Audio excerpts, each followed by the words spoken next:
Hi, welcome. In this video, I'd like to talk about the issue of rebuilding bridges. And so when I talk about, use the term rebuilding bridges, what I'm talking about is starting the process of beginning to change how the dog perceives others, including other dogs, other people, through the relational changing process, with the owner fading in and becoming the pivot point.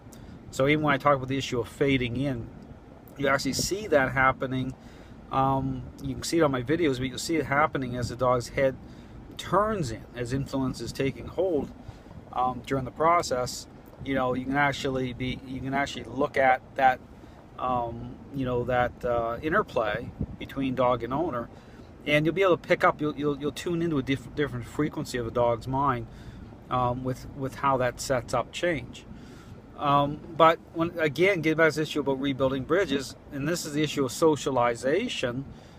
So when I talk about even about control, how the integrity of the method holds together, okay, in such a way to actually reconnect or rebuild those bridges with other people, other dogs, other situations, because that's the thing that's very deceiving. Okay, just understand when you just let a dog kind of what's called work it out.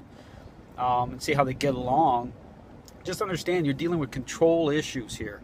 Okay, so a dog, things can look a certain way and look okay at a certain level, even while a dog is gaining, being empowered through those interactions. So you may not see a dog fight. I guarantee you though, when you do start to see a dog fight, it's already way beyond what you even think it is. Okay, this is how nature is revealed.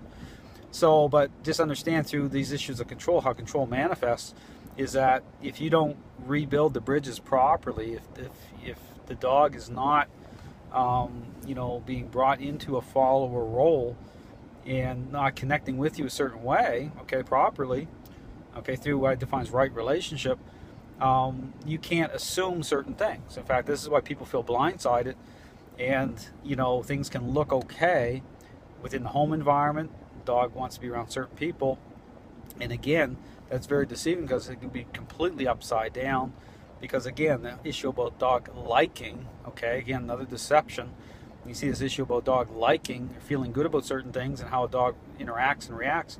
A dog can like to be in control, okay? Just understand that.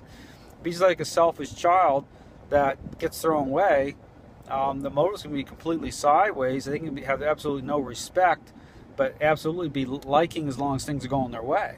Okay, but it's about the motives. Just understand, you're dealing with dogs are social relational animals, so you're dealing with motives here, and these control issues have to be reconciled. You have to understand beyond just how things appear. You have to be able to test the motives of the dogs at all points. But again, I guarantee you, once you have certain things happening, the root problem is a relationship issue. So you have to process it. You have to approach it as a intervention. You have to start to rebuild those bridges. So anyway, just something to think about.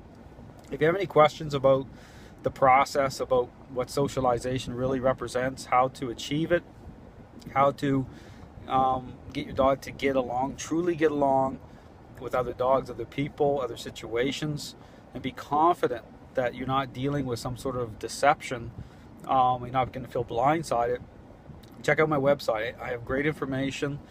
I answer all the questions about what the training process is right out of the starting gate. I don't approach it as some sort of learning-based exercise, because that's the problem in mainstream dog training. It's all governed by, just dogs moving around, and the majority of trainers don't look at motives that way. Okay, they don't look at these. They don't understand these control issues. So, really, really critical. That's the number one issue. You have to understand that, because ultimately, if you're putting time and money and effort into it, you want to be sure that you're going to have a successful outcome.